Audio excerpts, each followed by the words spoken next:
रात का वक्त था और बारिश जोरों पर थी। शाहिद अपने घर की बैठक में बैठा चाय की चुस्कियां ले रहा था। उसके कमरे की खिड़की पर बारिश की बूंदें मुसलसल टिपक रही थीं। अचानक दरवाजे पर जोर से दस्तक हुई। शाहिद चौंक गया क्योंकि इतनी रात गए कोई दस्तक की तवक्का नहीं कर रहा था। कौन हो सकता है उस वक्त? उसने दिल ही दिल में सोचा। दरवाजा खोला तो एक अधेड़ उम्र आदमी भीगे कपड़ों में खड़ा था। इसकी आंखों मुझे अंदर आने दो। आदमी ने लरिस्ती हुई आवाज में कहा।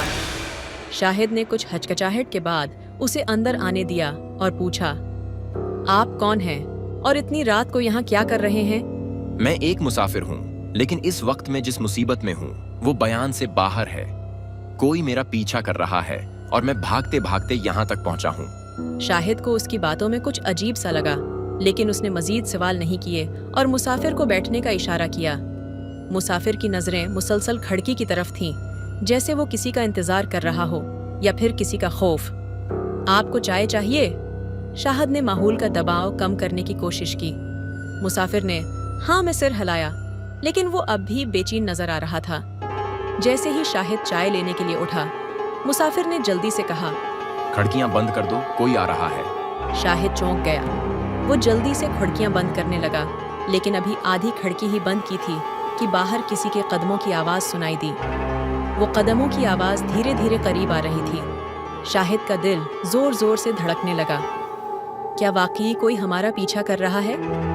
शाहिद ने खुद से सवाल किया। मुसाफिर की आंखों में खौफ मजीद गहरा हो गया था। वो आ चुका है। मुसाफिर की आवाज कांपने लगी।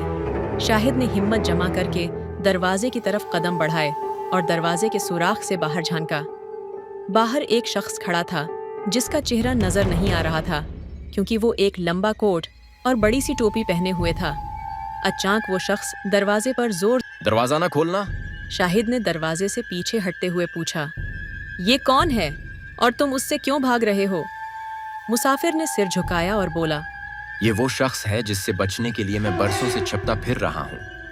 इसने मेरे खानदान को तबाह कर दिया और अब मेरी बारी है। दरवाजे पर दस्तक मजीद जोर से होने लगी। शाहिद ने खौफजदा होकर मुसाफिर की तरफ देखा। अब क्या करें? मुसाफिर ने अपनी जेब से एक छोटी सी चाबी निकाली और शाहिद को देते हुए कहा, ये चाबी तुम्हारे लिए है, उसे संभाल कर रखना। वक्त आने पर ये तुम्हें वो राज बताएगी जिससे मेरा खानदान तबाह हुआ। शाहिद चाबी को हैरानी से देख रहा था और इसी लम्हे दरवाजे पर दस्तक बंद हो गई। जब शाहिद ने दोबारा दरवाजे से झांका, बाहर कोई नहीं था। शाहिद ने मुसाफिर की तरफ मुड़कर देखा, लेकिन वो गायब हो चुका था।